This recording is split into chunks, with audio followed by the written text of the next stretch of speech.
Hello, everyone. Welcome. We can see a steady stream of participants joining in.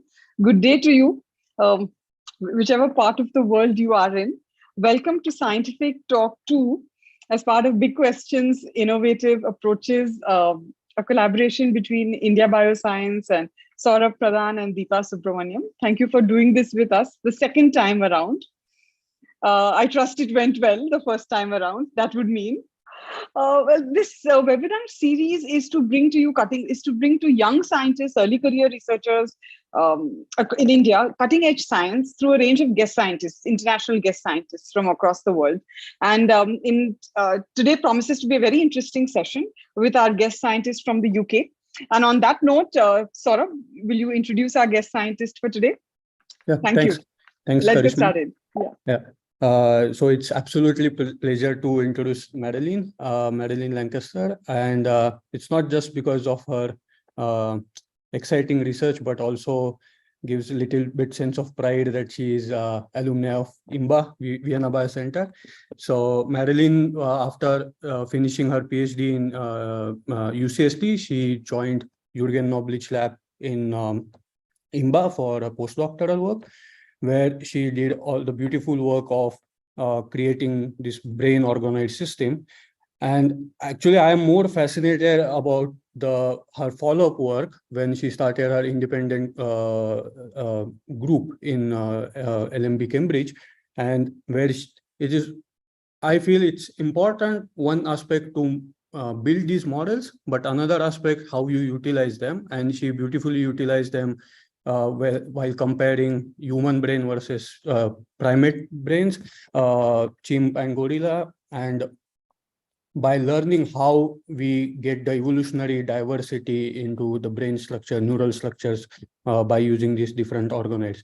And rightly so, she received many awards, and some of them are like EMBO Young Investigator Award, Young Investigator Award from ISACR, and also 2022 Blaventic Award. So without taking too much time, because we all know, like, we are excited to hear about her journey and research. So I would like to request Madeline to start the session. Great. Thank you. Thank you so much for the introduction. That was really, really kind of you. Let me share my screen and hopefully this will all work well. Good. So hopefully you can see that. Yeah. Yeah. Okay, good. So yeah, thanks a lot for the opportunity to talk to you all today. I thought that I would maybe give you a little bit of a kind of tell you the story of how I kind of my scientific journey and how I got into organoids, and then tell you a little bit more about what we've been doing with them in my own independent lab. So I will start with this slide that I sometimes show in my talks, just to kind of demonstrate the scale of the problem that we're facing right now, and just highlight the immense sort of need that we have in neuroscience for new therapeutic approaches. Often when we think of neuroscience, we think of neurological disorders like stroke or epilepsy, but of course the brain is also the source of a wide, huge range of disorders, including mental illnesses like depression and anxiety. And in fact, those disorders are incredibly common. 1 in 4 people in the UK will experience a mental illness every single year. And these numbers are pretty similar across the developed world. And yet, in the area of neuroscience and mental health research in particular, there's really a paucity in funding compared with other areas like cancer. So it's affecting a huge number of individuals, but there's just not enough funding going towards it. And one of the reasons is because this area has also experienced pretty awful failure rates when it comes to developing new therapeutics. So in the area of neuroscience in general, drugs pharmaceutical companies trying to develop drugs to target the central nervous system have seen pretty awful failure rate, especially in this area compared with other areas like cancer, for example. And so some people have called this the clinical trial cliff, and that's because there's been a number of drugs that have been developed in preclinical studies like mouse models and in vitro like cell lines and stuff that show lots of promise, but when they get to the clinic, they fail miserably. And so that suggests that there's something really different about the humans in the clinic and the preclinical models, like the animal models like mouse. And so that's kind of where I got excited about research in general, because I actually come from a background of having, well, first of all, I just want to say the title of this slide, that good mentors are really vital. And I had really great mentors even as a child in the form of my parents. My mother actually is a psychiatrist and my father is a biochemist. So I'm sort of something in between. And so growing up with them, talking about science, talking about mental health around me was really influential. And so when I went off and got my PhD, I became very interested in neurodevelopment and development of the brain, because I felt that a lot of what psychology and psychiatry had to offer didn't really get at the root problem, which is that maybe something's wrong already during development. And so that's why I joined the lab of Joe Gleason at UCSD, who was working on neurodevelopmental disorders and continues to do so. And he was a fantastic PhD mentor who got me really excited about also basic biology and just the joy of making a discovery about how things work normally, which is why I then went to work with Jürgen Knoblich over at IMBA in Vienna, who's been making really seminal discoveries in the area of basic neurobiology. Traditionally, he'd been working with flies to understand common mechanisms that would apply across the animal kingdom. And so I felt like that kind of approach, that kind of approach of looking for or gaining sort of fundamental insight was something that I wanted to do. And so I brought my experience in working with mouse models of neurodevelopmental disorders to Jürgen's lab and his kind of approach at understanding fundamental processes. And we kind of merged skills, and that's how I ended up working on what I did. So the other thing that I wanted to highlight is the importance of serendipity, or just kind of random chance, because that's also something that I'm not sure that everybody always talks about. People often, after the fact, like to give themselves lots and lots of credit, but I think it's important to highlight when also serendipity plays a role. And so when I joined Jürgen's lab, like I said, I had brought the mouse experience, but we came up with the idea that maybe we could start doing some things in vitro first before going and making a bunch of mouse mutants for some of these genes that Jürgen had identified in flies, because making mouse mutants is difficult. Analyzing them takes a long time. So I thought, well, why don't we find an in vitro model, a simple cell culture method that we could start doing some experiments with. We could maybe take some of these genes and do some RNAi in neural stem cells in vitro first before going into mouse. And so this was also very new for me. But as I said, I had quite a bit of experience with mouse development. So this is actually a picture of my lab book from the second experiment I did in Jürgen's lab. You can see it's page 2. And I didn't even know how to spell rosettes right. I just realized that. Anyway, so what I was trying to do is to generate neural rosettes, which are these 2D cultures of neural stem cells where they kind of arrange themselves in a flower-like pattern, and then they make neurons. And this was quite new at the time. And so we thought, let's try to make some of these neural rosettes from mouse embryonic tissue. And so that's what I did here. And basically the experiment failed. So what happened was I coated my dish with different coatings, but these coatings were quite old and it didn't really work very well. So what ended up happening was there were a whole bunch of floating aggregates, as I call them in my lab book. And as you can see in my lab book, I wrote that they had a lot of structure. And here's a picture of one that I actually took, where you can actually see this kind of neural tube-like structure forming. And so that was really kind of the first organoid that I made in Jürgen's lab, and it was totally by chance. But I think it highlights the importance of serendipity, but also the benefit of having the flexibility that I had in Jürgen's lab to kind of explore things and go in new directions. So as I said, our plan was initially to make rosettes and do an RNAi kind of mini screen of genes that they'd identified in flies, and then generate mouse mutants. And when we started seeing these amazing structures, all that kind of went out the window. And I then spent a very long time with these funny little aggregates, which then eventually, of course, became brain organoids. So I started with mouse, but it took a long time to then, of course, move this into human, work out all of the right conditions, the media formulations and everything.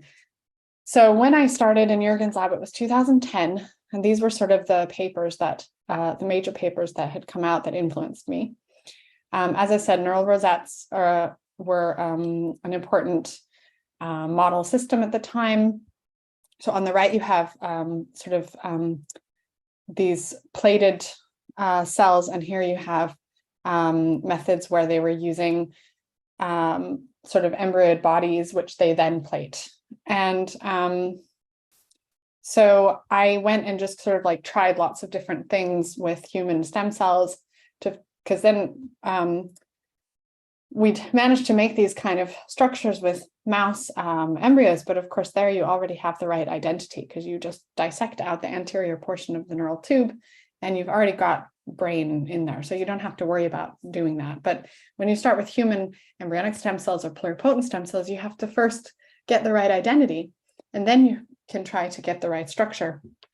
So there's sort of a extra level of complication there that I had to overcome. And so this was just sort of trying lots of different medias, timing, tricks that other people had already been using for generating neural identities.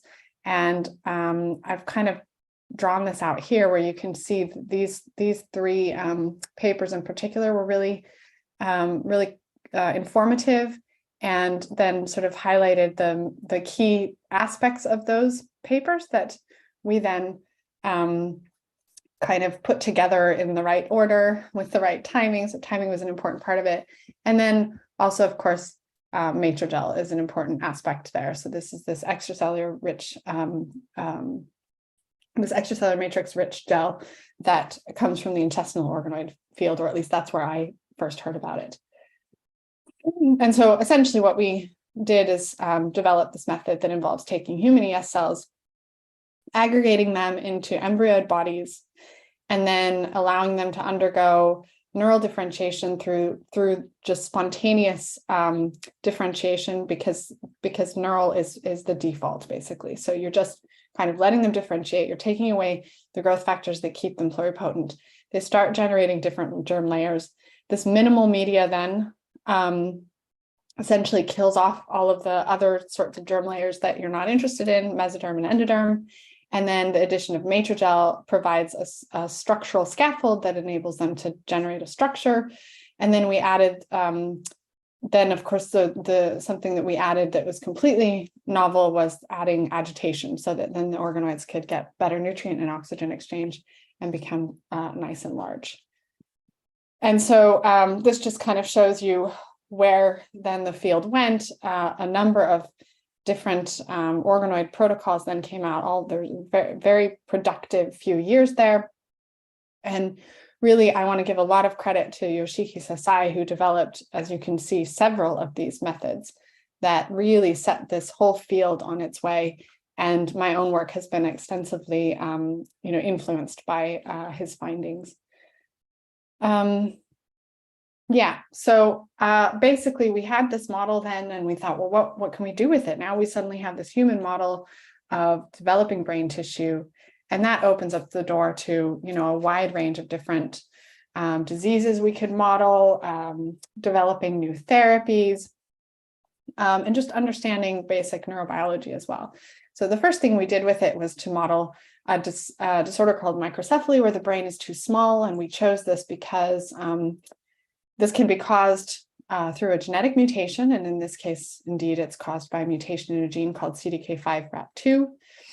And this is also a disorder that's not very well modeled in mice. So generally, if you introduce the same sort of genetic mutation in a mouse that causes severe microcephaly in humans, you'll only see maybe a very minor effect on brain size.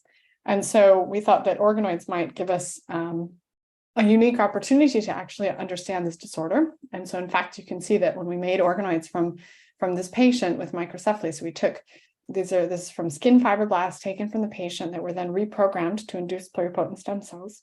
And then we were able to use those to generate organoids. And you can see that the organoids are smaller than the control. And we were actually then able to use those organoids to discover why. So we were able to show that in the patient-derived organoids, we have a production of neurons way too early. So at a stage when the control hasn't even started making neurons yet, you can see lots and lots of these TUJ1 positive neurons in the patient-derived organoids. And so basically, you're getting a depletion of these red neural stem cells. And so eventually then later on, you have fewer of them. So then the final point is that you end up with fewer neurons overall. And the reason these neural stem cells are generating neurons too soon, we found, is because of a defect in cell division orientation. So the division angle is very important for maintaining neural stem cells. And if that angle is disrupted, as it is here, you can see it's randomized in these patient-derived organoids, then you end up with more neurogenesis. And so since then, I've been really pleased to see the number of labs all over the world making use of brain organoids to model all kinds of different disorders. So for example, lissencephaly is a disorder where the brain is smooth. Autism, we've all heard of autism, and there's quite a number of papers that are coming out modeling different forms of autism, epilepsy, even schizophrenia, so even later onset sorts of disorders. Recent work showing that you could model the kind of brain damage that occurs because of hypoxia during development, and even Alzheimer's, neurodegenerative disease. And then recently work looking at the effect of brain tumor mutations and actually modeling brain tumors in organoids. And finally, environmentally acquired disorders like Zika virus, which causes microcephaly in babies that are born when the mother has contracted Zika virus during pregnancy. And so sort of then I started my own lab, and as I said, I became very interested in a lot of the fundamental questions about brain development and evolution, which I'll come on to in a moment. But we also became, in the context of disease modeling and therapeutics, we also became very interested in cerebrospinal fluid. So I thought I would tell you a little bit about this particular project. So cerebrospinal fluid is generated by the choroid plexus, which lies inside the ventricles. And then the CSF flows all around the brain and even into the brain parenchyma to sort of wash out toxic byproducts every single day, especially during sleep.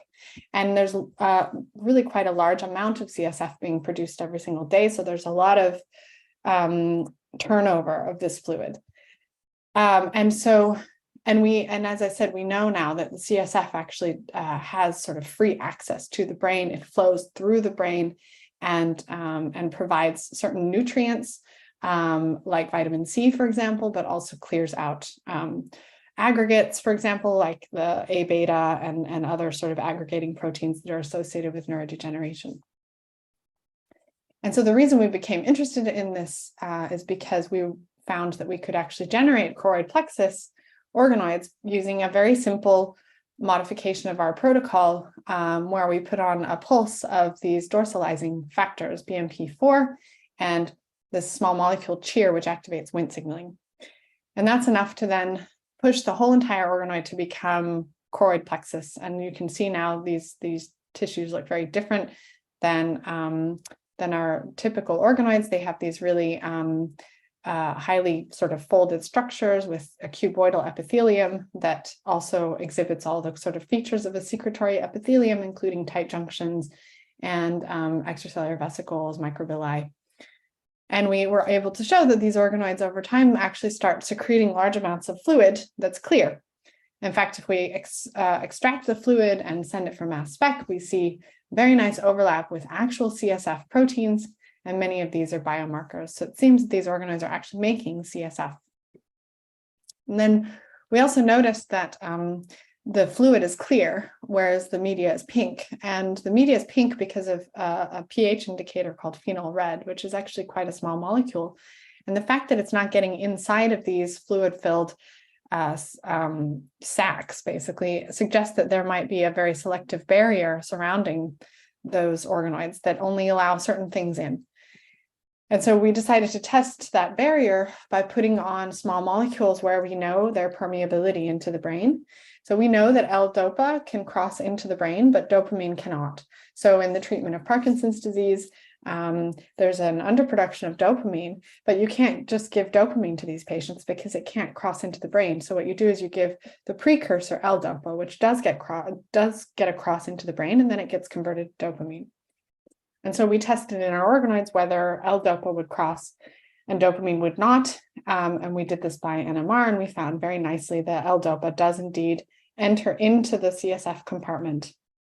And you can see that quantified here. But dopamine does not. We also tested some other small molecules like bupropionyl, which we know can readily cross into the brain. And we also see it crossing into the CSF compartment of the organoids, whereas methotrexate, which we know does not cross into the brain, we also see that it does not cross into the organoids. And we can then just sort of compare in vitro values to in vivo values. So these are values taken from actual human patients where they've taken CSF and plasma, and it's a ratio of the drug in the CSF to plasma. And here we have the ratio of the drug in our CSF compartment to the media. And we see a very nice correlation and even a slope of 1, telling us that it's actually quantitatively predictive of the permeability for a given small molecule getting into the brain. We then became interested in this barrier in the context of COVID and the virus that causes COVID, SARS-CoV-2. Because of course there's been many reports now that there are neurological side effects, but we don't really know how it gets into the brain. And what we found is that this virus actually readily infects the choroid plexus, and that infection leads to breakdown of tight junctions marked here by Claudin 5. So you can see these nice tight junctions in the mock treated, but you see they're breaking down in the SARS-CoV-2 treated organoids. And that actually leads to leakage of protein across the membrane. And so this leakage of this, or this breakdown of this barrier, then of course means that the virus can enter the brain along with all kinds of other inflammatory molecules and cytokines that really don't belong in the brain. And so we think that that might be an important aspect of the neurological symptoms that some of these patients experience. But we're also now becoming interested in this barrier in general for its, as a potential therapeutic target to try to get drugs across and into the brain, because it does seem to be sort of a more susceptible barrier than the blood-brain barrier, because it's really only one cell layer thick. So the endothelial cells, for example, that line the blood vessels within the choroid plexus, they're leaky and fenestrated. So they don't contribute to the barrier at all. There's just the single epithelial cell layer that contributes. And so we're now investigating whether we can take advantage of that sort of susceptibility to actually try to engineer new ways of getting therapeutics into the brain. So this is just kind of to, I guess, summarize some of the potential I see in with these brain organoids in terms of disease modeling and therapeutics. You can, because you can generate organoids from induced pluripotent stem cells, which could come from a patient with a disorder, and then of course the reprogramming will generate induced pluripotent stem cells. These can then be used to model the disease and perform drug screening, develop new drugs, but they could even be used to generate corrected cells that could be used for cell replacement therapies. And that's also, I think, an exciting direction for organoids in general. I think it's also really important to keep in mind what the strengths of these kind of organoid models are, in particular brain organoid models, and what their limitations are. So we know that, for example, one of the great strengths of organoids, I guess the biggest strength of organoids is that they're human, but sort of comparing to other in vitro models, because we've been generating neurons from human pluripotent stem cells in 2D for a long time. But what the organoids provide is an organized structure with the tissue context. And that also means they produce more of a complex mixture of different cell types that you would see in the actual brain. And then that also means you get function that mimics more what you're seeing in the actual brain. So you can see complex neural activities with things like, inhibition and excitation feeding back on each other. And then also that you get more similar molecular signatures. So things like single cell RNA-seq show that organoids match more closely what's going on in vivo than more simple 2D cultures. But this complexity also brings with it certain limitations. So there's, because at least what I've shown you today is sort of depends upon the intrinsic self-organizing capability of stem cells. And these follow intrinsic developmental programs. That means that there can be a lot of variability between different cell lines, because different cell lines can have an ability to differentiate, more robustly than other cell lines. And then there's also issues with long-term survival, because of course these organoids are not vascularized, and so we've come up with certain ways around that, but we still don't have something that really is a full sort of 3D tissue that survives for many years. There's also, I think, importantly, sort of a trade-off there's a couple of trade-offs here between size and scalability. So more complex organoids, generally larger, that makes it also more difficult to easily scale. They just won't fit in a 384 well plate. And then there's also this trade-off between structure and homogeneity, which I think is kind of illustrated in this figure that we made several years back, showing that as you get sort of more complex structure, you also get, less in terms of homogeneity. So, you can have a really homogeneous population of neural stem cells, but then you lose a lot of that structure and you lose that complex milieu of cell types, et cetera. So it's really about thinking about what the research question is and which model is right for answering that question. And so I thought with just a few more minutes of time, I'd show you some of what gets me really, really excited, which is using organoids to discover what makes us human. So we became very interested in human brain evolution. I became very interested in this very early when I first started the lab, because I suddenly realized, wow, now we have a human model. We could actually use this to really identify human-specific processes in ways that were never before possible. And so the approach here is just, as I said, we can make pluripotent stem cells from like blood or skin fibroblasts. So that means we can also generate them from other animals that are not accessible from a research perspective. And so we acquired samples from colleagues at zoos. So these were just samples that were collected for veterinary procedures and would have been thrown away otherwise. And we were able to take those and reprogram them to pluripotent stem cells and then generate organoids. And then the idea was we'll just compare them and see if we can see any differences. And so before I show you what we found, I need to give a little bit more background on sort of what we know about development in the human brain. So we have a lot more information about human brain development than we do actually about our closest relatives, like other apes, chimpanzees and gorillas, because as you might imagine, it's very difficult, and you also wouldn't want to do experiments on other apes. But we can get post-mortem samples from human embryos and fetuses.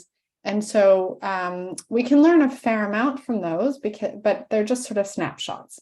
But what we can see is that early on, you have this neural tube structure that expands on the more anterior portion, and that's what becomes the cerebral cortex. And so early on, what you see is initially just a homogeneous population of neuroepithelial cells that are dividing symmetrically. And then they switch and they change their mode of division and they start making neurons. And then at this point, they're called radioglial cells. And they generate neurons in a couple of ways. They can generate neurons directly, but most of the time the neurons are generated through these intermediate populations like intermediate progenitors or these basal or outer radioglia.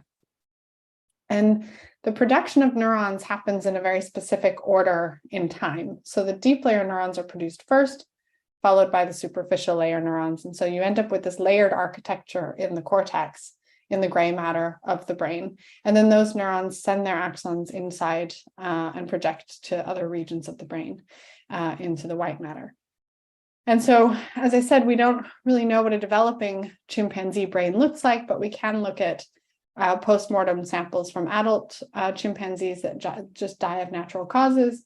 And what we notice is that the thickness of the cortex, so although the overall brain size is about, or overall cortical size is about 2 times smaller in chimpanzees, the thickness of these layers of cell bodies of neurons is not actually really very different at all.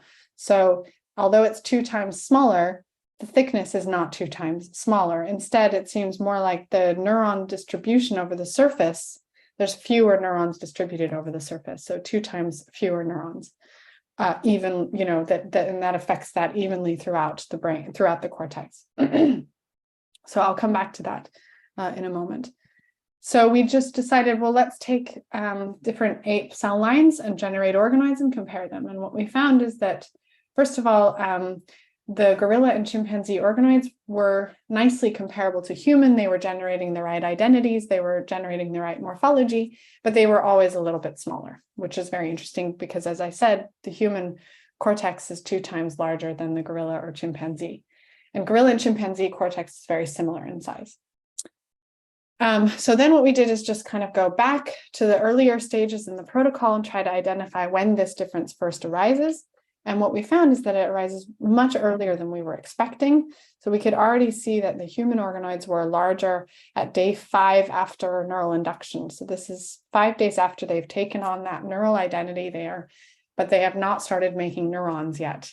But you can already see differences in overall size. And we could particularly see that the difference in overall size seemed to be because there were differences in the structure of these lobes, which will become sort of the cortical tissue that we're then interested in. And it turns out it's because the inner surface area of these inner lumens, which is traced out here, was larger, and you can see that quantified here. So there seems to be this expansion in the lumen size of these buds that will become then the cortical tissue that is not happening to the same degree in gorilla and chimpanzee. So if we go back to what we know about development, then the most obvious explanation for why we're seeing this difference in size of these buds and size of this apical, sort of this lumen, is that maybe what's happened is you have a difference in timing of this switch that I mentioned. So while the cells are dividing like this, they're dividing symmetrically, they're proliferating. That means that the tissue will expand in this dimension, which is the lumen, the ventricle of the developing cortex. So during this phase of development, then you would predict that the tissue is ballooning out and the lumen is increasing in size. But once they switch to neurogenesis, they start making neurons.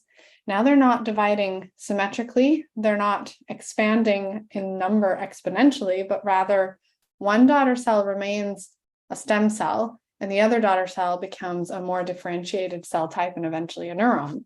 And so that means that these are divisions that are no longer expansive, and the tissue, as a result, is no longer expanding in this tangential domain or axis, but rather in the radial axis. So now the cortex, the wall of the cortex should start thickening while the lumen would stay the same. So the most obvious explanation for why we're seeing a difference in human versus non-human ape is that maybe in the non-human ape, they've already switched to this mode of division, and that means the inside lumen is no longer expanding. So to test that, we looked for these other cell types that would be produced if they'd started switching to this mode of division. And so those other cell types would be neurons and intermediate progenitors. So as I told you, day 5 is when we see this difference in overall organoid size and also difference in this lumen expansion. And so we were expecting that our non-human ape organoids would show already neurons and intermediate progenitors. Intermediate progenitors are marked by TBR2, neurons are marked by double cortin here, DCX. And you can see that in the non-human ape, there's actually no neurons and no intermediate progenitors yet at this point.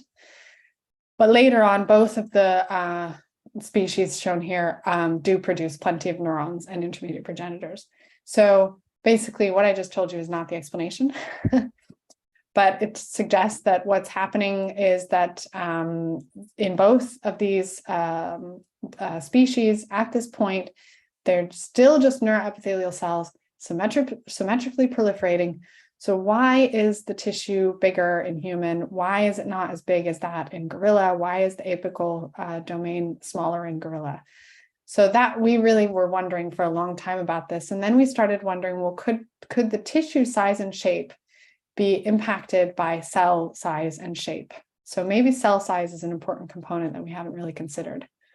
And so to look at that, we used a sparse labeling with a virus carrying GFP, so that we could, just label individual cells and trace them out. And what we found is that early on, before there's any differences between the human and the non-human ape organoids, we saw that we didn't see any differences in cell shape. So basically, they all have this sort of stereotypic neuroepithelial cell shape where they have kind of fat connections to both ends and kind of wedge-shaped. But later on, at day 5, what we found is that in the human, you see this more sort of columnar shape, but in the gorilla and the chimpanzee, you see a much more elongated and very constricted processes. And so, and this is also just sort of traced out here where we've traced individual cells, so you can see this a bit better. And also, so you can see that eventually the human cells do constrict very nicely, but it just seems to be happening later. So to quantify this, we decided to do staining for ZO1, which will basically trace out the apical contacts of these cells to the lumen. And then you can look at the lumen sort of en face and then measure out each of those cells' apical processes, apical connections. And you can see that in the non-human ape, the gorilla here, that the apical processes are much more constricted at this same time point that I keep coming back to, when the human organoids are bigger. And so we did this over time and found that in both, you do see this constriction happening, but it seems to be taking longer in human. And so then we started thinking, well, what does that mean really for the cells? So if their cell shape is different, then does that also impact nuclear positioning within the tissue? Because you can imagine that if the apical process is more constricted, that might affect where the nucleus is positioned. And in fact, when we measured that, we found that the nuclei were more basally located in the non-human ape organoids. And then that goes back to this stereotypic process of these cells called interkinetic nuclear migration, where they move their nucleus in time with their cell cycle. So they always undergo division down here on the apical side, and they always go through S phase up here on the basal side. So if their nuclear position, you can see them doing this here. If their nuclear position is changed, then that might impact cell cycle. So to look at cell cycle, we then teamed up with Kate McDowell, who had just started her lab at the LMB and had developed this beautiful light sheet set up to image whole mouse embryos over several days. And the beauty of this is that it keeps the sample alive and healthy and has essentially no phototoxicity over many days.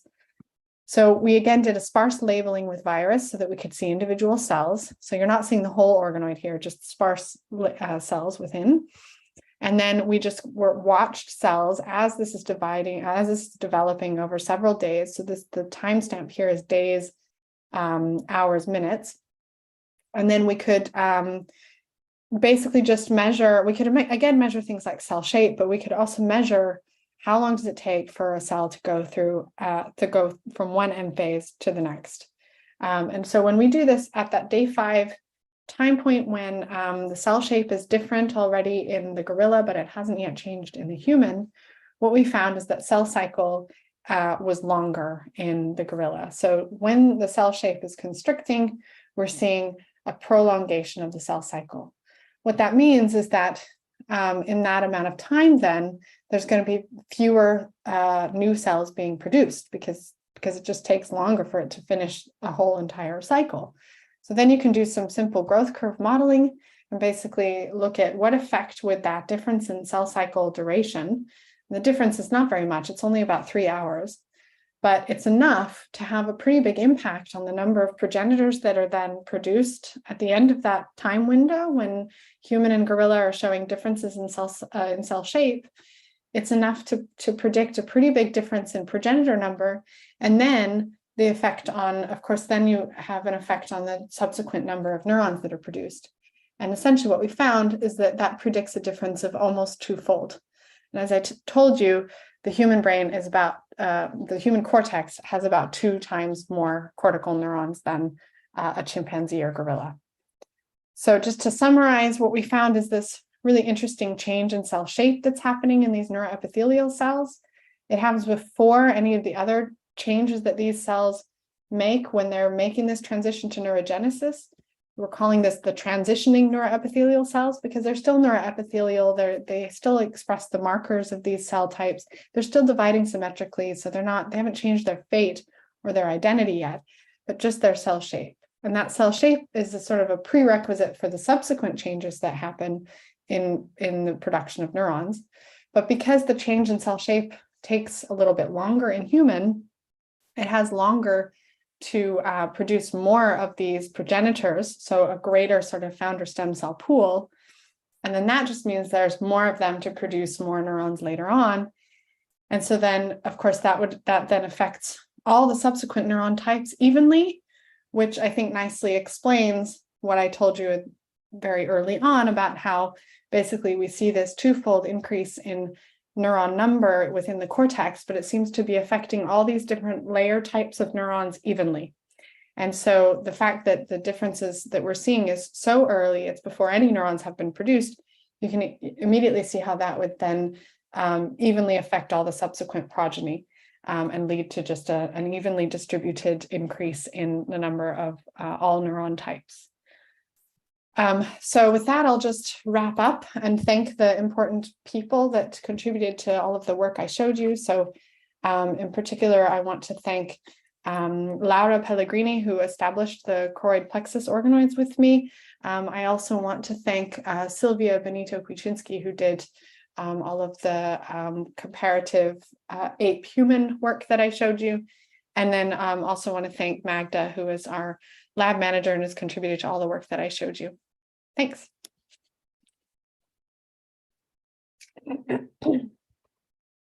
Great. It was great. Yeah, before moving to other questions, I had one quick question about the first. This is quite fascinating that CSF you can also see in the brain organoids, right? Do we know which cells secrete these CSF? Yeah, so we did a whole bunch of single cell RNA sequencing as well and looked at all the different cell types that are present within these organoids and found that you have several different types of secretory epithelial cells within the choroid plexus that are producing the CSF. So they're filtering components from the blood, or in this case, the media. So the organoids are sort of treating the media as if it was blood. And they're taking things from the media that they would also filter in vivo, things like albumin, for example. They also in vivo, that gets filtered from the blood and pumped into the CSF. And so, but we were able to use the organoids to really identify which cell types are secreting what, because we have the proteomics of the CSF, and then we have the single cell RNA sequencing, so we can see what proteins they're actually producing. And we identified at least 4 different cell types within there. So it was previously just kind of thought to be a homogeneous population of secretory epithelia, but we discovered several cell types in there. Can I ask a question before reading out the questions in the chat box? So in the instance of the patients who suffer from microcephaly, when you make the organoids, you see that they're much smaller than ones that you make from wild type cells. I was just wondering, the gene that is responsible for causing this, you said you got this from patients with certain mutations. Does that gene have any role in chimpanzee or gorilla development? So can you link the size? Yeah, that's a really interesting question. So the gene is CDK5-RAP2. It's a really important centrosomal protein, actually. So if you knock it out, you affect lots of different processes that need the centrosome. We focused on cell division, but it's also important for cilia production, for example. There are a few reports where people have started looking at some of these microcephaly genes. I think most notably would be the ASPM gene, to look for signatures of selection in humans compared with other apes and other primates. And there seem to be some signatures of selection. But then on the other hand, in other studies where they've, rather than taking a focused approach like that, focusing on individual genes, they took a more unbiased kind of global genome-wide approach, then those microcephaly genes don't usually actually come up as showing signatures of evolutionary selection. So I don't know. It's kind of, I guess the jury's out on whether those microcephaly genes are also important for our brain evolution.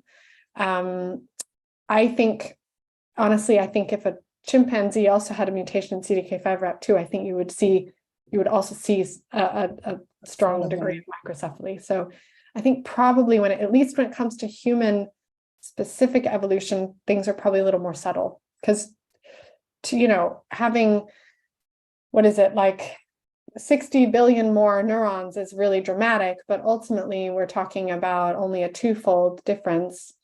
And what I showed you was actually a pretty subtle change, right? When you think about the cell biology that we've discovered. So I think probably the genetics responsible for that are going to be rather subtle. Thank you. We have a lot of questions. So I don't know where to start from. Maybe I'll just start from the top. So Maniteja has a lot of questions. Let me read out a couple of them. One of the questions is, could there be differences in the genomics of male and female brain disorders due to X chromosome inactivation? And, is there anything that's known about that?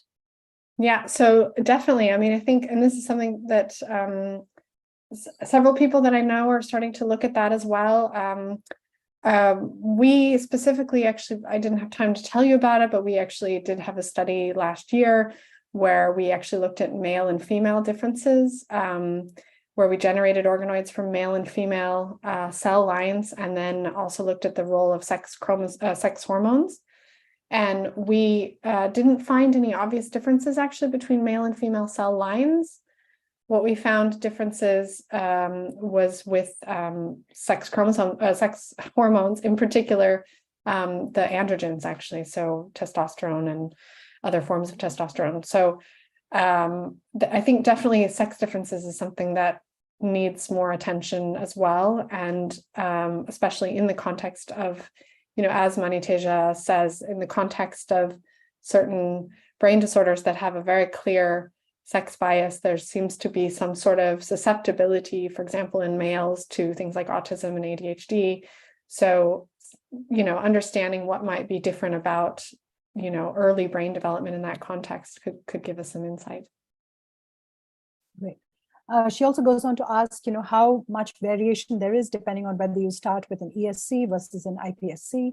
And I think that's something the field has always gone back and forth on. Mm-hmm.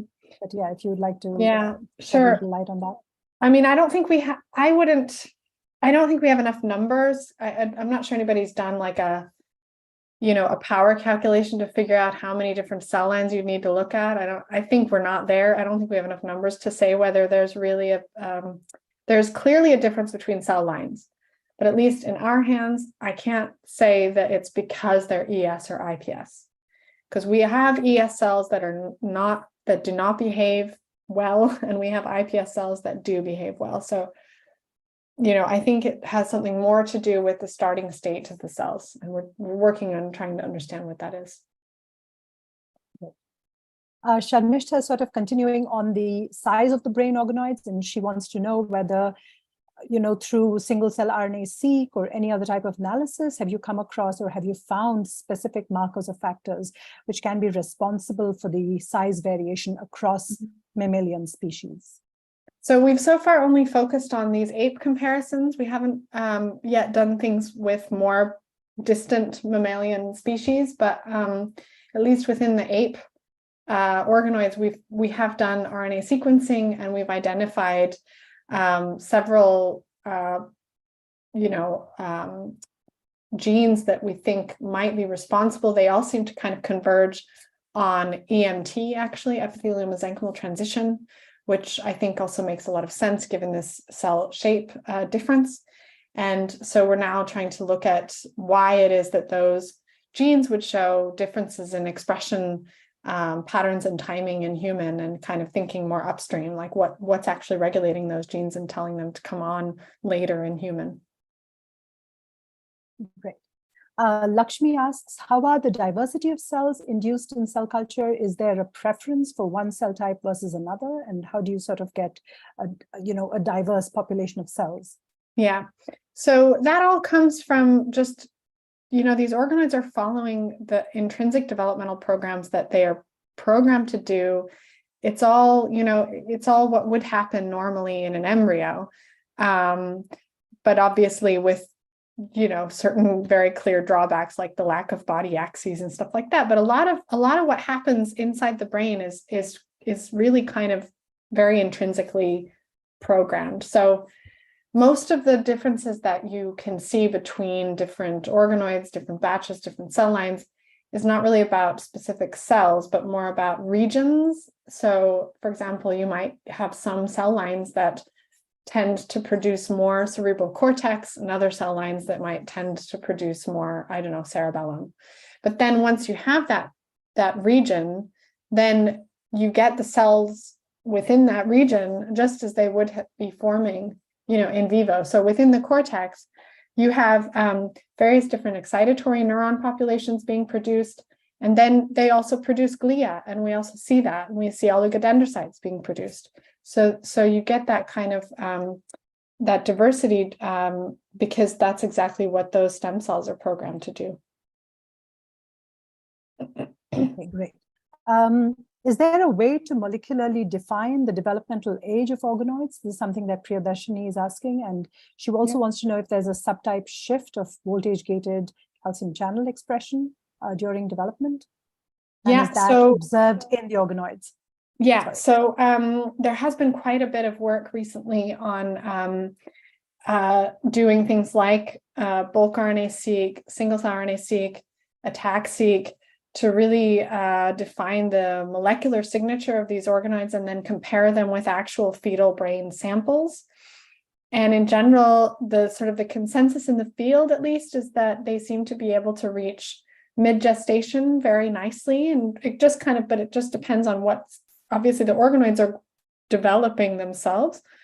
So depending on when you take an organoid and do that kind of analysis, you may get a more mature brain tissue or a less mature brain tissue. But generally, when you sort of take all of it together, it's generally thought that you can very nicely model not only the molecular signature, but also the structure of the tissue up to mid-gestation. Then individual cell types within the organoids will continue to mature. So although the tissue structure no longer really looks like the fetal brain because you don't have the vascularization and everything, individual cell types, though, will continue to mature. And so you do get neurons that can reach maturity that recently there was even a paper from Dan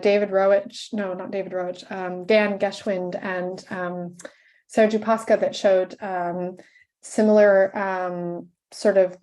neuronal activity, and I believe that includes this voltage-gated channel switching that you see in 1-year-old organoids that mimics the kind of thing that you would see sort of perinatally.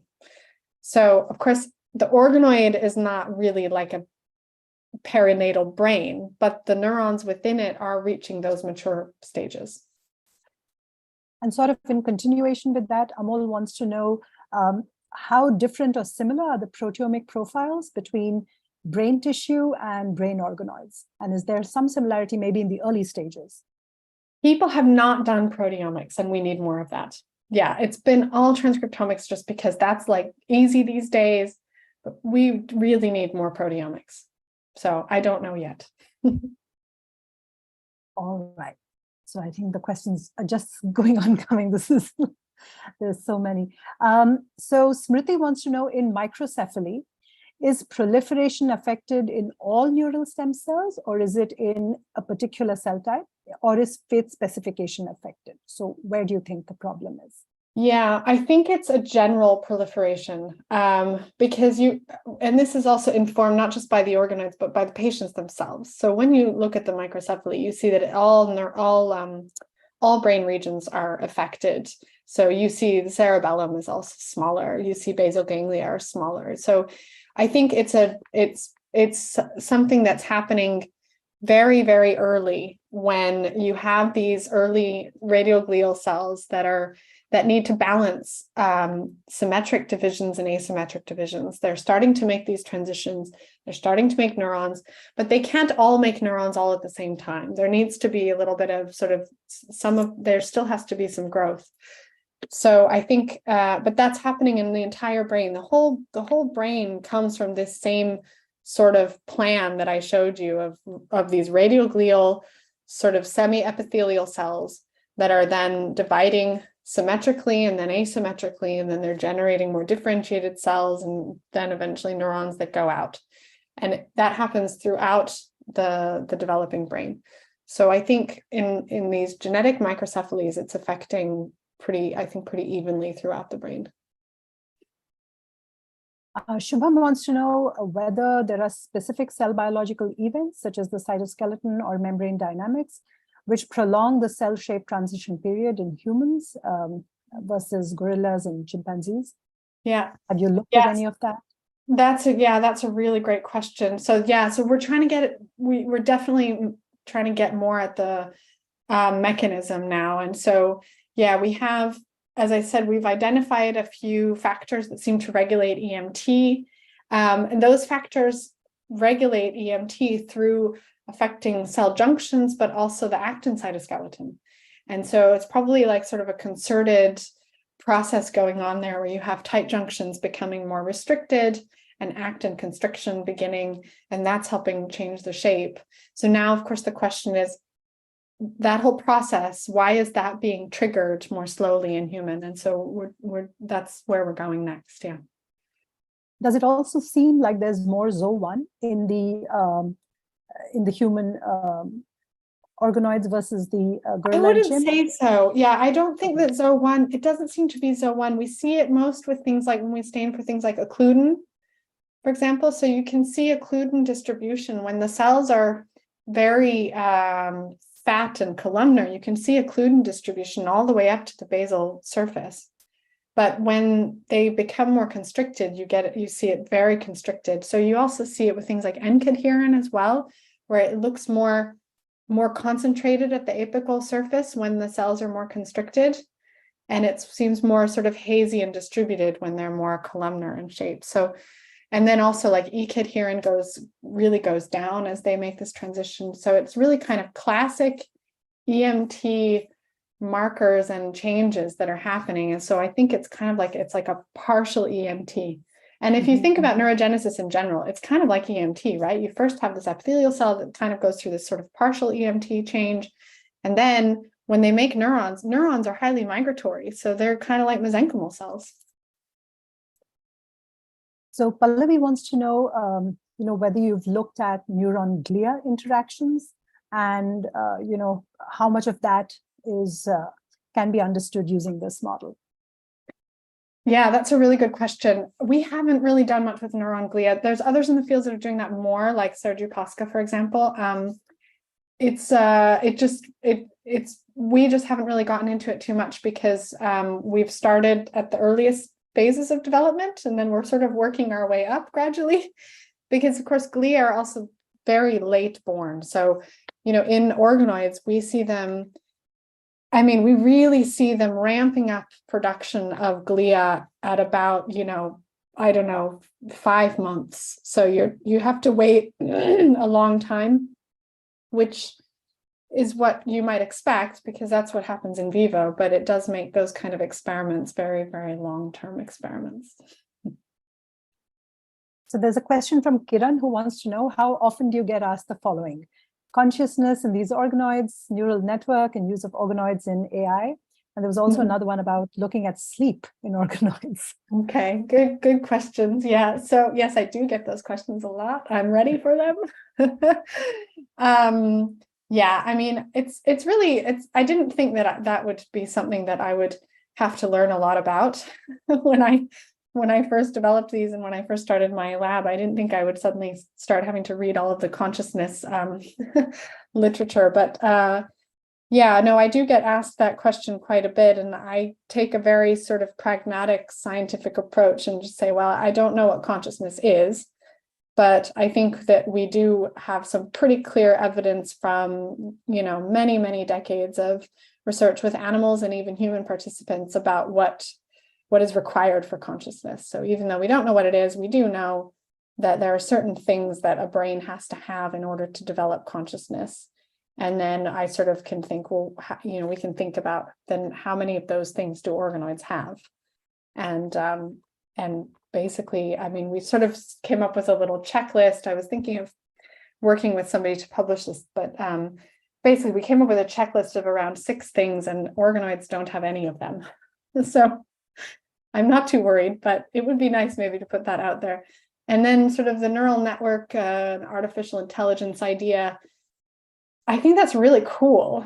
We're far away, but I think it's a really cool idea. Maybe one day in a long time, when we figured out how to make these organoids survive for longer and actually form networks that we can maybe control a little bit more. And but yes, it's not like completely crazy, but we're not there. And then sleep was the other thing you asked about. Yeah, sleep. That's also kind of hard to define, actually, what sleep really is. There's neural patterns of sleep that you could look at. We still don't really know why we sleep. We don't even know why we sleep. So it's hard to know for sure if what we see in organoids is really sleep. But we can look for things like oscillations, and then of course oscillations are defined by their frequency patterns, and basically, you can do similar kinds of computational tricks with the data to pull out oscillations. But whether those are really, just because they have the same frequency as delta waves, for example, or alpha waves, doesn't mean that they really are alpha or beta or delta waves. So I think that's an important thing to always keep in mind, because you can measure the frequency of the electricity coming out of your wall and find an oscillation, but that doesn't mean that it's, intelligent or that it's sleeping right now. We still have a lot of questions, and I'm going to take just one last one. There are 2 questions which are sort of similar from Narayana and Soni, who want to know whether you can use these organoids, you can age them to look at neurodegenerative diseases and neurodegeneration in the case of aging, in case of the aging brain. Yeah, so there's a few approaches here. So I'll preface this by saying that I was always very skeptical, to be honest, about modeling aging and neurodegeneration in organoids, just because we use them for developmental biology, and they are early development for most of what we're using them for. However, I'm sort of changing my mind, because I think there's been a few recent papers that have shown that you can get pathologies associated with neurodegenerative disease that are really hallmarks, that if you get those pathologies, like it shows they're sort of gold standards in the field. So, and I think now the question is why are they able to get those kind of pathologies, which normally take, many decades to appear? And one possibility, I think, is that actually with some of these very old organoids that people are using, they may be in a way sort of artificially aged through stress and things like hypoxia, hypoxic stress. And so in a way, things that, as I said, we view as a limitation of the model could actually be a strength for modeling those disorders. And then also there's been some work from others that are starting to think about, I don't know if these are published, but I know that there's people who are using things like the progeria mutations to sort of artificially age the cells and get something with a signature that sort of looks like an aged brain tissue. So I do think I'm more positive about that now than I used to be. That's super Maybe, interesting. can I ask one question? Because Aditya has rightly pointed out, you very well highlighted the importance of serendipity in the research. But how, what would be your advice? Like, if someone observes something, how they basically follow it up, especially in the current scenario where it's like too fast-paced research. Yes. We are trying to be a lot of focus. So how one can chase, maybe you will be the right person to advise on that. Yeah, that's a really good question. I mean, I definitely think that the scientific endeavor is changing in certain ways that I'm not sure I agree with. That I think so. There's a few things that enabled me to be able to follow up that crazy observation. It is because I didn't have the same kind of pressure that I think a lot of people have now to do things very quickly, as you say, and part of that is because I think it was there's sort of the benefit of having core funding that is quite flexible. That's a big part of it.